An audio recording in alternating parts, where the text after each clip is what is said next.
되기를 원하시는 하나님께서는 인류를 지으실 때에 그 인류를 통해서 온 세상을 하나님의 뜻대로 유지하고 관리하기를 원하셨습니다. 그러나 죄가 이 세상에 침투했고 아담과 하와가 죄를 짓게 되었을 때에 그들 가운데 분열이 시작됐습니다. 화합하지 못했습니다. 그래서 아담아 내가 어찌하여 선악과를 먹었느냐 그렇게 질문하실 때에 이 아담은 누구에게 핑계를 대는가 하면 하나님께서 제게 주신 그 여인이 갖다 줘서 먹었습니다. 여인에게 묻기를 내가 어찌하여 선악과를 먹었느냐 말씀하실 때에 하나님께서 만드신 그 뱀인에게 줌으로 먹었습니다. 핑계대고 모든 이유를 다른 사람들에게 대고 이런 것 하나님의 뜻이 아니었고 하나님께서 원하시던 일이 아니었습니다. 이제 하나님께서는 그 후에 온 세상을 다시 주의 뜻대로 하나로 연합하게 하시고자 한 가정을 불러내셨는데 갈대아 우리에 살고 있던 아브라함과 그의 가족을 불러내셨습니다.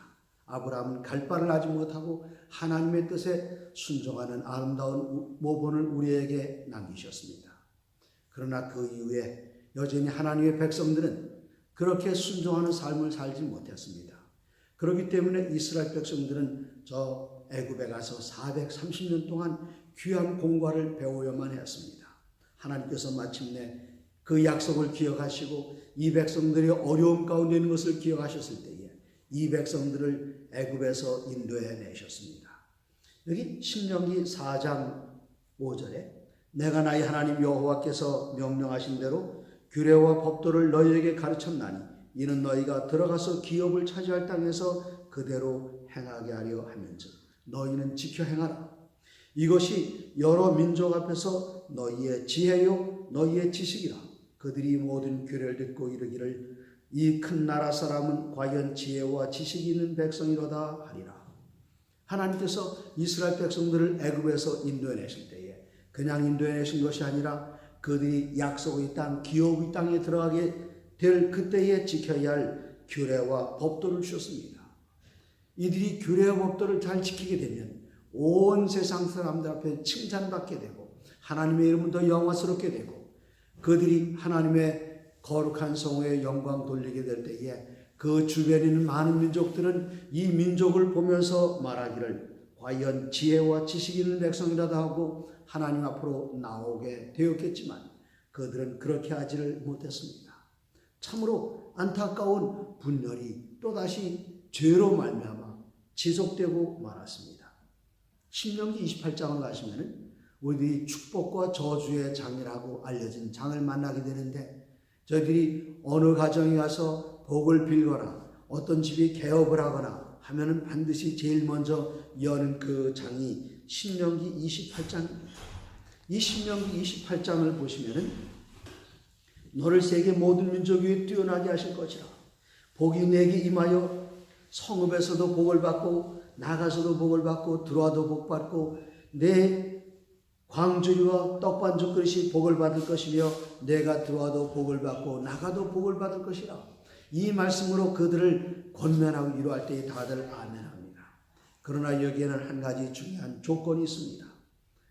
신명기 28장 1절 내가 내 하나님 여호와의 말씀을 삼가 듣고 내가 내게 오늘 명령하는 그의 모든 명령을 지켜 행하면 하나님께서 그렇게 해주시겠다는 분명한 약속의 말씀입니다.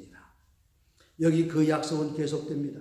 8절에 여호와께서 명령하사 내 창고와 내 손으로 하는 모든 일에 복을 내리시고 내 하나님 여호와께서 내게 주는 땅에서 내게 복을 주실 것이라.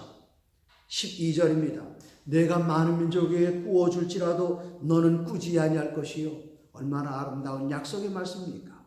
이 약속의 전제 조건은 무엇인가 하면 하나님의 말씀을 듣고 하나님께서 우리에게 명령하는 것을 순종하면 그렇게 해주시겠다는 것입니다.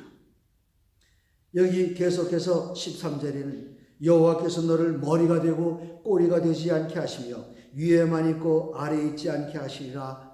정말 이 놀라운 약속의 말씀, 그 약속의 말씀의 전제 조건은 하나님께서 우리에게 준 그 명령을 잘 지켜 행하면 그것은 우리를 올가매기 위한 압제하기 위한 명령이 아니라 저희들이 이 세상에 태어날 때에 하나님께로부터 받은 이 귀한 생명과 하나님의 모든 아름다운 은혜를 누리며 유지하며 사는데 가장 적합한 규례들을 주셔서 이 규례 안에 거하기만 하면 너희들은 강건하게 될 것이며 머리가 들고 꼬리가 되지 아니할 것이며 다른 사람에게 꾸어줄지라도 다른 사람에게 꾸지 않는 백성이 되리라 그렇게 약속을 하셨습니다마는 이 이스라엘 백성들은 하나님께서 복을 주면 그것으로 은혜를 누립니다. 번영합니다. 이럴 때에 그 모든 번영의 근원 되시는 하나님께 모든 영광을 돌리는 대신에 자기 자신이 잘나서 그런 줄 알고 오만하게 되고 방자하게 되고 또 주위에 있는 다른 이방신들을 쫓게 되고 이렇게 하면 하나님께서 그들에게 적절한 교훈을 주기 위해서 그들을 징벌하시게 되면은 그들은 또 주님 앞에 나와서 회개합니다. 회개하면은 하나님께서 여러 번 그 같은 패턴이 반복될지라도 또다시 그 회개를 받아주시고 그들이 순종할 때에 복을 주십니다. 그러면 그들이 잘되고 잘될 때 또 하나님을 잊어버리고 이런 패턴이 계속 반복되는 것을 하나님께서는 마음 아프게 생각하셨습니다. 이제 예레미야 3장 14절로 돌아가시면 11절 먼저 보시겠습니다. 예레미야 3장 11절 여호와께서 내게 이르시되 배역한 이스라엘은 반역한 유다보다 자신이 더 의로움이 나타났나니 너는 가서 북을 향하여 이 말을 선포하여 여호와께서 이르시되 배역한 이스라엘아 돌아오라 나의 노한 얼굴을 너희에게로 향하지 아니하니라. 하나님께서 화가 많이 나셨을 것입니다. 그러나 돌아오라. 너희들이 돌아오면 나의 노한 얼굴을 너희에게로 향하지 아니하리라. 얼마나 안심되는 말씀입니까? 화난 사람 앞에 서는 것은 쉽지 않은 일이지만 하나님께서 너희가 돌아오기만 하면 나의 화난 얼굴을 이 노한 얼굴을 너희에게 향하지 않겠다 약속하셨습니다. 나는 긍휼이 있는 자라 노를 한없이 품지 아니하느니라 여호와의 말씀입니다. 노를 한없이 품지 않으시는 하나님 참으로 감사한 하나님이십니다. 13절 너는 오직 네 죄를 자복하라. 이는 내 하나님 여호와를 배반하고 내 길로 달려 이방인에게로 나아가 모든 푸른 나무 아래서 내 목소리를 듣지 아니하였습니다. 여호와의 말씀입니다. 14절의 말씀을 주목해 보십시오. 예레미야 3장 14절 여호와의 말씀이니라 배역한 자식들아 돌아오라 나는 너희 남편임이라 내가 너희를 성읍에서와 하나와 족속 중에서 둘을 택하여 너희를 시온으로 데려오겠고 하나님께서는 말씀하시기를 나는 내 남편이라. 이 남편이 그의 사랑한 아내가 배역하고 다른 곳에 가서 다른 남자들과 놀고 있을 때에 그 남편이 그 마음이 얼마나 아프고 찢어지듯 하겠습니까? 그러나 하나님께서는 말씀하시기를 나는 내 남편이라 돌아오기만 하라. 돌아오면 내가 환한 표정으로 널 보지 않겠다. 그렇게 약속을 하십니다. 돌아오기만 하라. 나는 긍휼을 베풀겠다. 그렇게 약속을 하십니다. 18절 그때의 유다 족속이 이스라엘 족속과 동행하여 북에서부터 나와서 내가 너희 조상들에게 기업으로 준 땅에서 그들이 함께 이르라. 돌아오기만 하면 너의 죄를 묻지 않겠다고 하나님께서는 약속하십니다. 내 죄를 다시는 묻지 않겠다. 그래서 이때에 우리 머릿속에 떠오르는 그 말씀은 요한계시록 2장과 3장에 나오는 7교회 보내는 기별입니다. 그 기별이 모든 교회를 향해서 에베소, 서머나, 버가모, 두아디라 계속해서 라오디게아 교회에 나가면서 그 편지의 마지막 문장은 무엇인가 하면은 누구든지 귀 있는 자는 성령이 교회들에게 하시는 말씀을 들을지어다. 그리고 회개하라. 그러면 하나님께서 복을 주겠다는 이 말씀을 계속해서 반복해서 말씀하십니다. 지금 여기 읽었던 예레미야 선자는 성경에서 눈물의 선자로 알려져 있습니다. 하나님의 마음으로 그 백성을 볼 때에 그는 하나님께 눈물 흘리시는 것처럼 예레미야 선자는 눈물을 흘리며 그 백성들에게 애소했습니다. 이제 사사시대로 넘어가면은 사사기 7장 17장 6절에 사사시대의 백성들의 마음은 어떠했는가? 사사기 17장 6절입니다. 사사기 17장 6절에 사사시대 바로 그때에는 이스라엘의 왕이 없었으므로 사람마다 자기 소견에 옳은 대로 행하였다. 이때 절대적인 선이 없었습니다. 절대적인 표준과 기준이 없었습니다. 왜 그런가 하면 모든 사람들이 여기 왕이 없으므로 권위가 없어. 권위가 특별한 권위가 있어야 되는데 그런 모든 권위를 다 그들은 받아들이지 않고 인정하지 않았기 때문에 누구든지 자기가 옳은 대로 생각하면서 자기 생각이 모든 종교였고 기준이었고 표준이었고 율법이었고 규례였기 때문에 그들은 자기들 옳은 대로 행동했습니다. 그렇게 하여 다른 신들을 섬겨갔습니다. 다른 신들을 섬기는 그 끔찍한 장면이 사사기 2장 11절에 보시면은 이스라엘 자손이 여호와의 목전에 악을 행하여 바알들을 섬기며 애굽 땅에서 그들을 인도하여 내신 그들의 조상들의 하나님을 버리고 다른 신들 곧 그들 주위에 있는 백성의 신들을 따라 그들에게 절하며 여호와를 진노하게 만들었습니다. 이 마지막 때에 포스모더니즘 세대는 어떤가? 우리가 살고 있는 이 시대를 가리켜 사람들은 포스모더니즘 시대라고 하는데 이 시대에 사는 사람들은 옛날에는 모더니즘 시대까지만 해도 뚜렷한 진리와 오류가 있었습니다. 흑색과 백색이 있었습니다. 그러나 요즘은 어떤가 하면 모든 것이 다 옳습니다. 그래서 성경을 가르치면서 성경의 진리를 얘기해도 그들의 결론은 무엇인가 하면 그래서 어쩐 말이냐. 당신만 옳고 나는 틀렸다고 말하지 말라. 당신도 옳고 나도 옳고 모든 사람이 다 옳다. 마치 사사시대와 똑같습니다. 자기네들이 옳은 대로 판단하는 대로 그렇게 하는 것. 이렇게 해서 하나님으로부터 떠나가고 다시 하나님께로 돌아온 일은 힘들어지고 하나님을 떠나서 자기의 소견에 옳은 대로 행동하는 것이 더 쉬워진 그런 시대에 우리는 살고 있습니다. 열왕기상으로 넘어가 보면은 그 열왕기상의 12장입니다. 여기에 어떤 사건이 일어나는가 하면은 솔로몬이 죽은 다음의 일인데 이제 사사시대에 여기 절대적인 왕이 없으므로 절대적인 권위를 가지고 있는 사람들이 없으므로 모든 사람들이 자기의 견해대로 옳은 대로 행동했기 때문에 마침내 하나님께서는 그것이 하나님의 뜻이 아니라 할지라도 이스라엘 백성들에게 왕을 허락하셨습니다. 초대왕 사울. 그러나 그가 왕이 되었을 때에 그는 겸손함을 보여주는 그런 지혜로운 왕이었고 겸손한 왕이었지만 그가 왕권을 가지고 마침내 온 세상을 다스리게 됐을 때에 그의 마음은 높아지고 교만해졌습니다. 하나님께서는 그 대신 다윗을 세우셨습니다. 다윗은 하나님의 마음에 합한 사람이었습니다. 잘 다스렸습니다. 다윗이 40년 동안 다스리고 죽게 되었을 때에 그의 후계자는 밧세바의 아들 솔로몬이었습니다. 그의 왕권의 초창기에는 그는 지혜로운 왕이었습니다. 하나님의 말씀을 잘 듣는 왕이었고 백성들의 말씀, 그들의 소원에 귀를 기울이는 지혜로운 왕이었습니다. 그러나 그가 하나님께서 계속해서 그에게 복을 주실 때에 인간적인 한계를 넘어서지 못하고 이방인의 여신을 섬기고 이방신들의 신전을 예루살렘 궁궐 안에다 짓고 정말 끔찍한 일이었습니다. 이렇게 할 때에 이 솔로몬마저도 하나님에게서 멀리 떠나진 간 그런 생활을 살았습니다.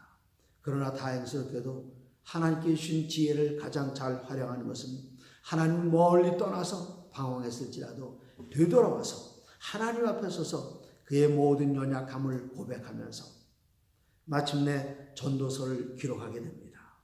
그리고 전도서를 기록하면서 이 세상에 즐기는 모든 것이 헛되니 모든 것이 헛되도다. 일의 결국을 들었으니 창조자 하나님을 경배하라. 이렇게 전도서를 기록했습니다. 마침내 이 솔로몬도 죽습니다. 솔로몬의 아들 르호보암이 대신하여 왕이 되었습니다. 어떻게 이 나라를 통치했으면 좋겠는가? 그는 열왕기상 12장에서 르호보암이 세겜으로 갔으니 이는 온 이스라엘이 그를 왕으로 삼고자 하여 세겜에 이르렀더라.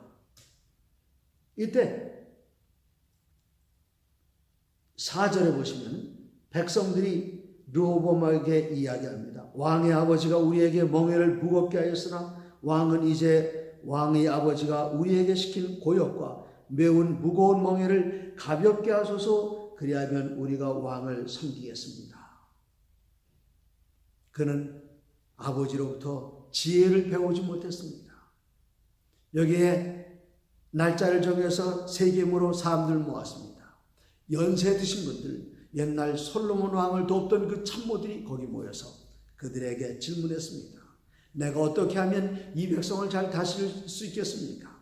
이때 연세 드신 그 지도자들은 이렇게 이야기합니다.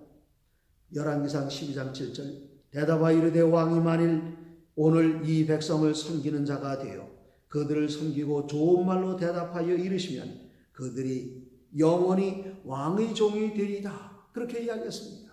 누구를 섬기라고요? 하나님 섬기는 건 맞습니다. 그런데 여기에 이들은 설명하기를, 왕에게 부탁하기를 백성을 섬기는 자가 되어라, 그렇게 이야기했습니다. 때때로 하나님을 섬기는 주의 종들이 다른 사람들에게 손가락질을 받거나 어려움을 당할 때가 있고 어떤 때는 경멸되거나 무시된다고 할 때에 그렇게 이야기합니다. 내가 하나님의 종이지 너희들의 종이냐? 그러나 그것은 옳은 태도가 아닙니다. 하나님을 섬기는 사람들은 하나님의 종인 동시에 우리 주위에 있는 인류를 섬기며 돕는 종, 바로 그들이 진실된 하나님의 종입니다. 그러나 여기 12장 8절에 보시면 왕이 노인들이 자문하는 것을 버리고 자기 앞에 모셔 있는 자기와 함께 자라난 어린 사람들과 의논하여 이르되 어떻게 하면 좋겠느냐? 이때 젊은 사람들은 이렇게 자문합니다. 10절입니다. 뭐라고 자문하는가 하면은 내 왕은 대답하기를 내 새끼손가락이 아버지의 허리보다 굵으니 내 아버지께서 너에게 무거운 멍에를 매게 하였으나 이제 나는 너희의 멍에를 더욱 무겁게 할지라 내 아버지는 채찍으로 너희를 징계하였으나 나는 전갈 채찍으로 너희를 징계하리라. 백성들이 그 얘기를 들을 때에 하나님도 섬기지 않고 백성도 섬기지 않는 이 왕으로부터 떠나갔습니다. 이때 다윗을 통해서 든든하게 썼던 이 나라는 둘로 갈라지고 말았습니다.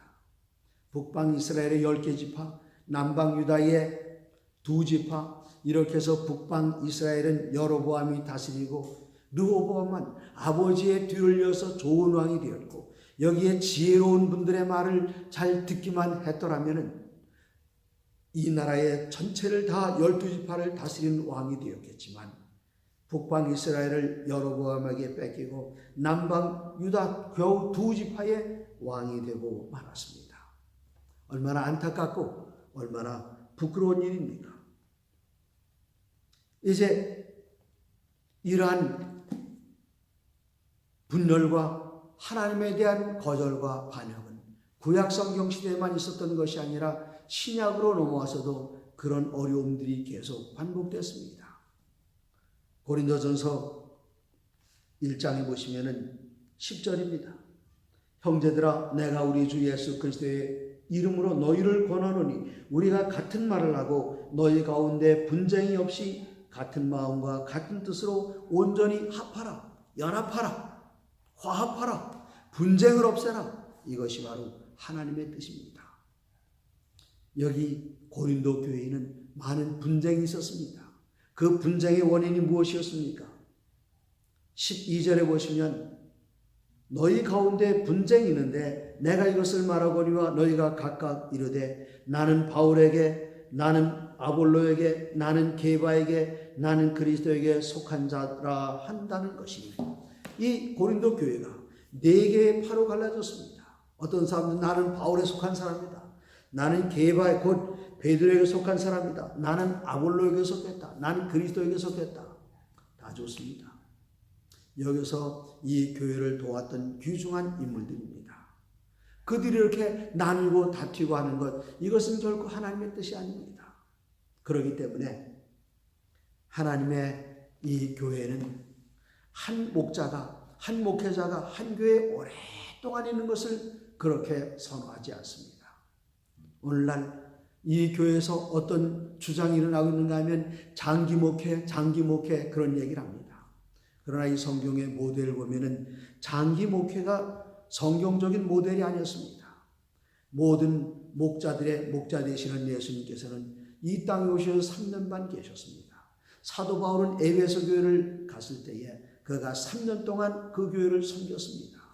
그리고 디모데를 그곳에 보내서 이 교회가 계속 지속되게 했습니다. 이러한 원칙은 이 교회 안에 특별한 원칙인데, 한 교회에 힘 있고 능력 있고 지도력 있고 영성 있는 설교 잘하시는 그런 목사님이 오랫동안 계시는 것이 아니라 몇 년 단위로 이렇게 옮겨야 되는데, 그렇게 하지 않으면 이 교회는 지금 탁월한 이 목자가 거의 왕처럼 군림하게 됩니다. 제가 한 교회를 합니다. 이 교회는 한 목사님이 여러 해 동안 10년 이상을 목회를 했습니다. 정말 좋은 목사님이셨습니다. 온 교인들이 다 그분을 좋아하고 섬깁니다. 그런데 어떤 일이 일어났는가 하면 그 목사님이 다른 곳으로 전근 가시고 새 목사님이 이 교회에 부임하시게 되었을 때에 교인들이 흩어집니다. 새 목사님을 배척하지는 않았다 할지라도 이 목사님이 하시는 모든 일들에 사사건건 브레이크를 걸면서 옛날 목사님 이랬는데 옛날 목사님 이렇게 하자는데 하면서 새로운 목회자를 어렵게 만듭니다. 우리에게는 특별히 우리 인간들 가운데는 왕이 없습니다. 우리에게 왕은 누구신가 하면 오직 하늘에 계신 우리의 지도자이신 인도자이신 구세주이신 예수님 한 분만이 우리의 절대적인 왕이시지, 우리 인간들 가운데는 왕권을 가지고 모든 영향력을 혼자 행사해야 하는 그런 일들은 없어야 하는 것입니다. 그런데 이 고린도 교회는 그렇지 않았습니다. 여기에 훌륭한 지도자들이 이 교회를 잘 다스리고 이 교회를 잘 교육시켜 왔는데, 여기 교인들은 먼저 있던 그 목회자, 나는 그분이 제일 좋아, 따라다니면서 설교 듣고, 그 다음에 다른 목사님 오셨는데 다른 지도자, 나는 이분이 제일 좋아, 이렇게 교회가 나뉘는 것, 이것은 하나님의 뜻이 아니었습니다.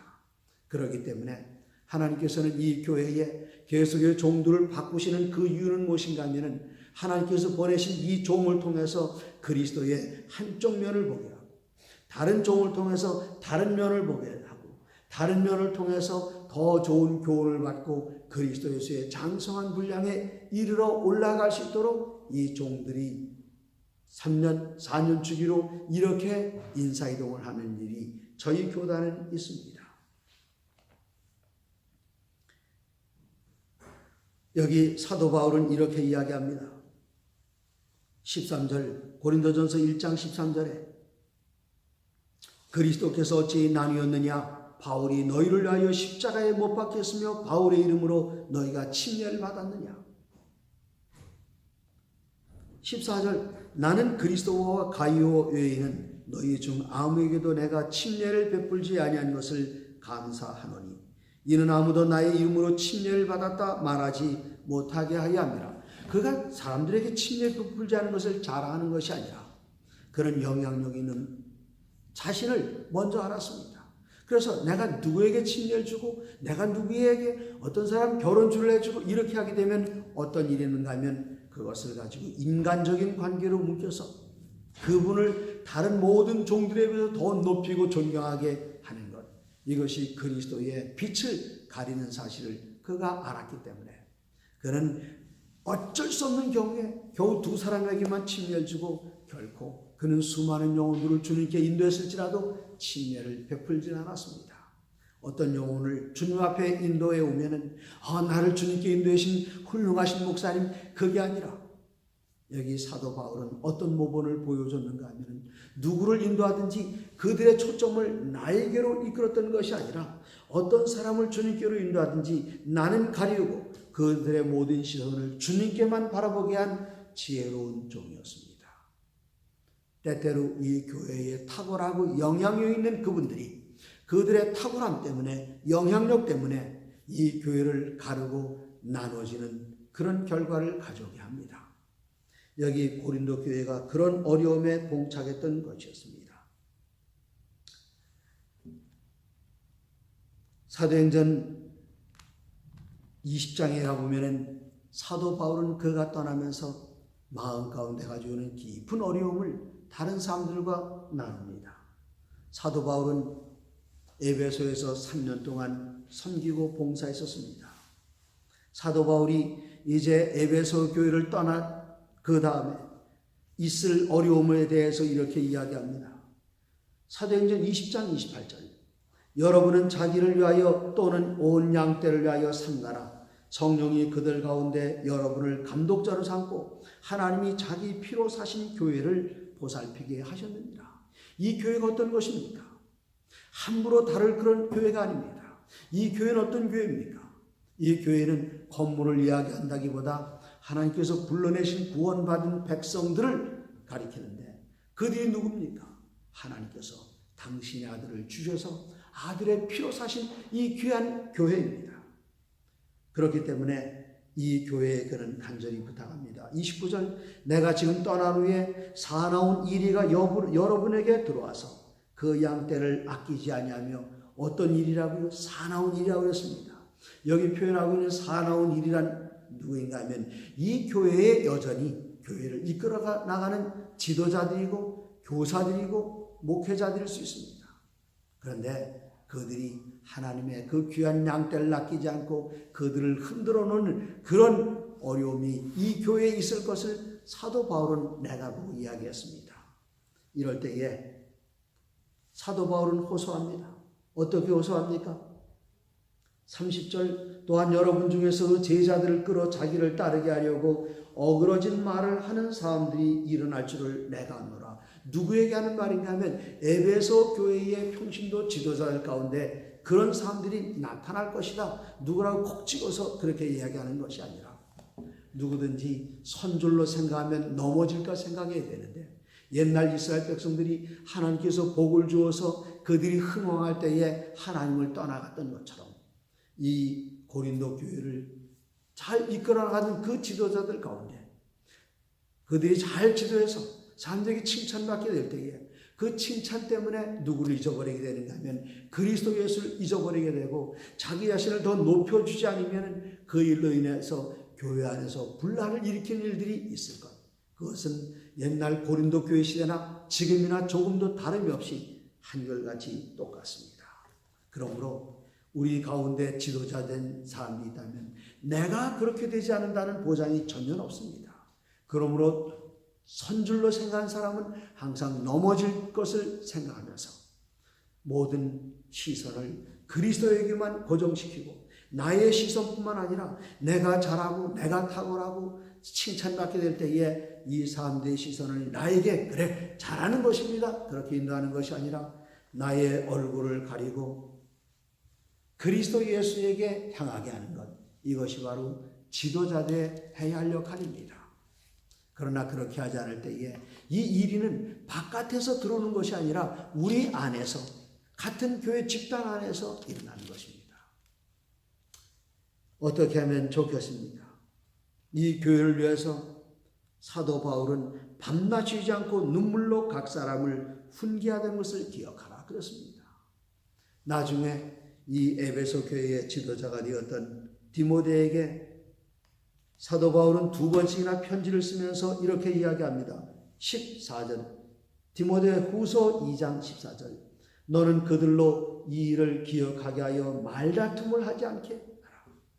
너는 그들로 이 일을 기억하게 하여 무엇을 기억하라고요? 바로 그 앞에 절 13절입니다. 우리는 마음이 미쁨이 없을지라도 믿음직스럽지 못할지라도 주는 항상 미쁘시니 자기를 부인하실 수 없으시리라. 주님은 어떤 분이십니까? 믿음직스러운 분, 믿을 만한 그런 분입니다. 우리는 그런 사람이 못될다 할지라도 이어서 말하기를 너는 그들로 이 일을 우리 주님은 믿을 만한 분이라는 사실을 기억하게 하여 말다툼을 말라고 하나님 앞에서 엄히 명하라. 이 디모데후서에 엄히 명한다는 말이 2번 나옵니다. 여기에 뭐라고 나오는가 하면 말다툼을 하지 말라도록 엄히 명하라. 또다시 어미라는 그 표현 어디에 나오는가 하면은 4장 1절에 나오는데 하나님 앞과 살아있는 자와 죽은 자를 심판하실 그리스도 예수 앞에서 그의 나타나실 것과 그의 나라를 두고 엄히 명하노니 너는 말씀을 전파하라. 때를 얻든지 못 얻든지 항상 힘쓰라. 무엇을 위해서요? 전도하는 일을 위해서. 그 명령할 때 뭐라고 말씀하셨습니까? 엄히 명하노니 그렇게 말했습니다. 같은 단어가 여기 엄히 명하라 사도 바울이 2장 14절에서 말할 때에 말다툼하지 않도록 그렇게 하라. 15절입니다. 너는 진리의 말씀을 옳게 분별하여 부끄러움이 없는 일꾼으로 인정된 자로 자신을 하나님 앞에 드리기를 힘쓰라. 이 말씀은 무슨 뜻입니까? 성경 말씀을 잘 해석하고 그들을 풀어서 잘 가르치라. 그 말씀도 맞습니다만은 이 교회 안에서 어떤 문제가 일어날 때에 그 문제를 무엇으로 해결할 수 있는가? 하나님의 기록된 말씀으로 해석하고 그들을 권면하고 가르치고 오직 이 진리 안에서 조금 더 흐트러짐이 우로나 좌로나 치우치지 않고 똑바로 말씀의 기본으로 가라는 바로 그 말씀입니다. 지도자들이 그렇게 할 때에 편한 것을 좋아하고 자기 자신의 기호대로 살기를 좋아하는 교인들로부터 반대에 부딪힐 수도 있을 것입니다. 그때에 이 교회에서는 말다툼이 일어날 수 있습니다. 내가 너희에게 엄히 명하노라. 그것은 무엇인가 하면 말다툼을 하지 말라. 그러면 말다툼이 일어났을 때 어떻게 해결해야 됩니까? 여기 하나님의 말씀을 옳게 분별하여 부끄러울 것이 없는 일꾼이 되는 것, 그것은 하나님의 말씀을 기준으로 해서 그들을 가르치고 도와줄 때에 그 일이 가능한 것입니다. 16절입니다. 망령되고 헛된 말을 버리라. 그들은 경건하지 않아 점점 나아가니. 망령된 말하는 사람들, 헛된 말하는 사람들, 이들은 하나님의 경건에서 점점 멀어질 뿐만 아니라 여기에 17절에는 그들의 말은 악성 종양이 퍼져나간과 같은데, 오늘날 의학적인 용어와 너무나도 흡사합니다. 악성 종양이 아주 빠르게, 암이 빠르게 내 몸에 고통스럽지도 않게 그 한순간에 빠르게 전이돼서 갑자기 죽음이 이르게 하는 것처럼 이 교회에서 다툼이 일어나고 말다툼이 일어나고 망령된 말을 하고 하는 것은 교회를 분열시키고 하나님으로부터 주님으로부터 떠나게 합니다. 그래서 사도 바울은 그토록 간절하게 디모데에게 편지를 썼습니다. 이제 모든 결론을 내리면서 교회 안에서 일어나는 분열, 하나님의 백성들 가운데서 일어나는 분열, 이것을 막고 해결하는 마지막 처방이 디모데 후서 3장 15절부터 17절까지 기록되어 있습니다. 또 어려서부터 성경을 알았나니 성경은 능히 너로 하여금 그리스도 예수 안에 있는 믿음으로 말미암아 구원에 이르는 지혜가 있게 하느니라. 우리들은 연합해야 합니다. 무엇으로 연합해야 하는가 하면 하나님의 기록된 말씀으로 연합해야 합니다. 16절입니다. 모든 성경은 하나님의 감동으로 된 것으로 교훈과 책망과 바르게 함과 의로 교육하기에 유익하니 이는 하나님의 사람으로 온전하게 하며 모든 선한 일을 행하기에 능력을 갖추게 하려 함이라. 이것이 바로 비결입니다. 연합하는 비결입니다. 그것은 하나님의 기록된 말씀으로 돌아가는 것, 그리고 이 기록된 말씀을 내가 자신의 유익을 위해서 내가 기뻐하는 대로 내가 원하는 대로 해석하는 것이 아니라 하나님의 뜻이 무엇인지를 살피면서 이 말씀을 잘 분별하여 이 말씀을 해석하고 가르칠 때에 다툼은 사라지게 되고 그리스도 예수의 몸인 교회는 연합하게 되는 것입니다. 하나님의 기록된 모든 말씀으로 사시기 바랍니다.